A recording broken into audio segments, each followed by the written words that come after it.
Genesis chapter 27 verse 46. Rebekah later told Isaac, "Those Hittite wives of Esau are making my life miserable. If Jacob marries a Hittite woman, I'd be better off dead."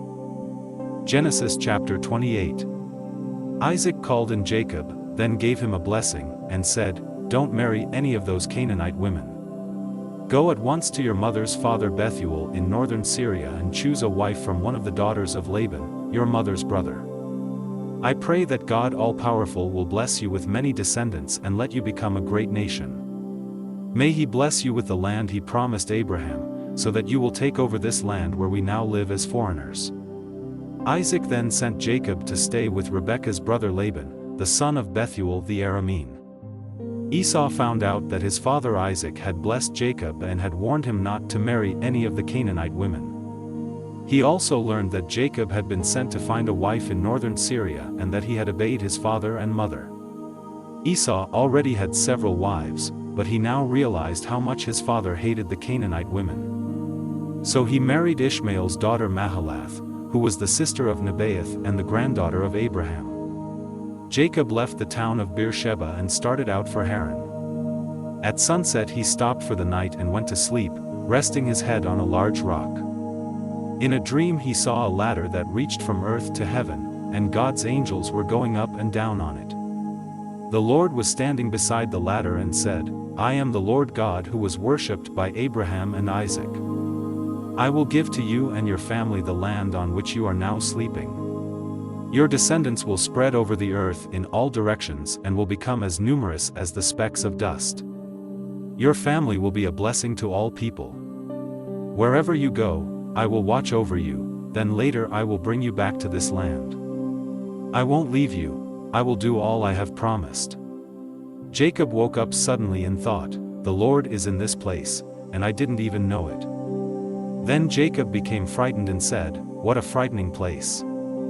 It must be the house of God and the gateway to heaven."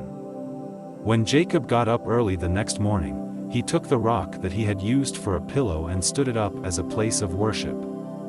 Then he poured olive oil on the rock to dedicate it to God, and he named the place Bethel. Before that it had been named Luz. Jacob solemnly promised God, "If you go with me and watch over me as I travel, and if you give me food and clothes and bring me safely home again, you will be my God. This rock will be your house, and I will give back to you a tenth of everything you give me."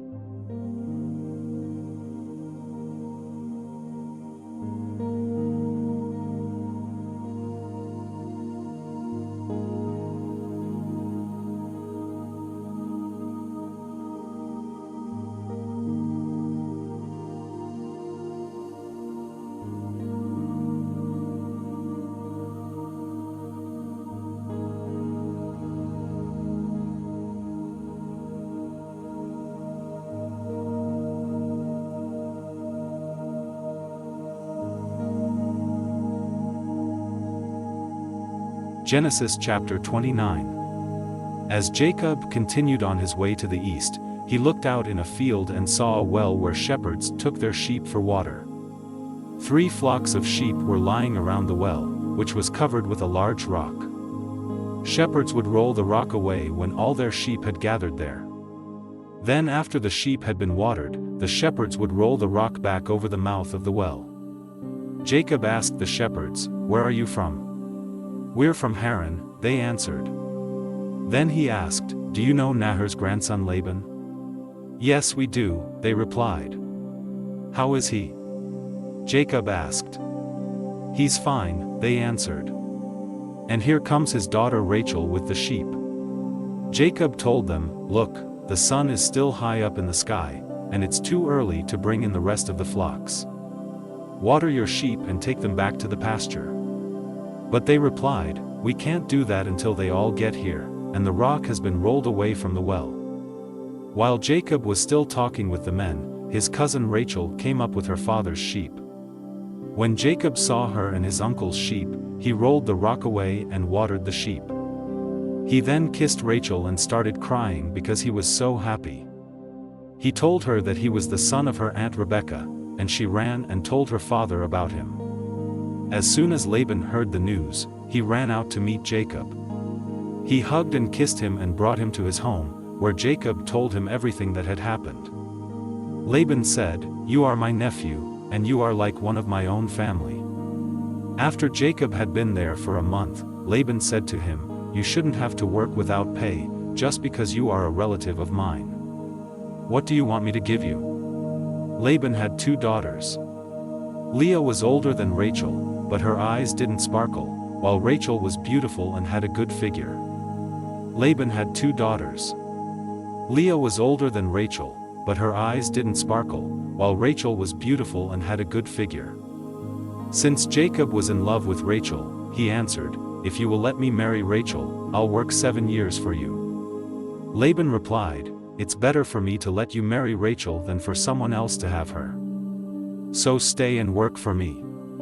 Jacob worked 7 years for Laban, but the time seemed like only a few days, because he loved Rachel so much. Jacob said to Laban, "The time is up, and I want to marry Rachel now." So Laban gave a big feast and invited all their neighbors. But that evening he brought Leah to Jacob, who married her and spent the night with her.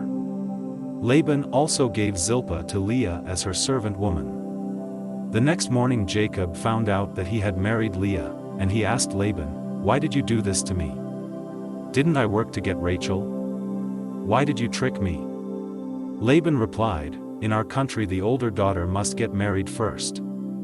After you spend this week with Leah, you may also marry Rachel. But you will have to work for me another 7 years." At the end of the week of celebration, Laban let Jacob marry Rachel, and he gave her his servant woman Bilhah. Jacob loved Rachel more than he did Leah, but he had to work another 7 years for Laban. At the end of the week of celebration, Laban let Jacob marry Rachel, and he gave her his servant woman Bilhah. Jacob loved Rachel more than he did Leah, but he had to work another 7 years for Laban. At the end of the week of celebration, Laban let Jacob marry Rachel, and he gave her his servant woman Bilhah. Jacob loved Rachel more than he did Leah, but he had to work another 7 years for Laban. The Lord knew that Jacob loved Rachel more than he did Leah, and so he gave children to Leah, but not to Rachel. Leah gave birth to a son and named him Reuben. Then she said, "The Lord has taken away my sorrow. Now my husband will love me more than he does Rachel." She had a second son and named him Simeon, because she said, "The Lord has heard that my husband doesn't love me." When Leah's third son was born, she said, "Now my husband will hold me close." So this son was named Levi. She had one more son and named him Judah, because she said, "I'll praise the Lord." Genesis chapter 30. Rachel was very jealous of Leah for having children, and she said to Jacob, "I'll die if you don't give me some children." But Jacob became upset with Rachel and answered, "Don't blame me. I'm not God. Here, take my servant Bilhah," Rachel told him. "Have children by her, and I'll let them be born on my knees to show that they are mine." Then Rachel let Jacob marry Bilhah, and they had a son. Rachel named him Dan, because she said, "God has answered my prayers. He judged in my favor and has given me a son." When Bilhah and Jacob had a second son, Rachel said, "I've struggled hard with my sister, and I've won." So she named the boy Naphtali. When Leah realized she could not have any more children, she let Jacob marry her servant Zilpah, and they had a son. "I'm really lucky," Leah said, and she named the boy Gad. When they had another son, Leah exclaimed, "I'm happy now, and all the women will say how happy I am."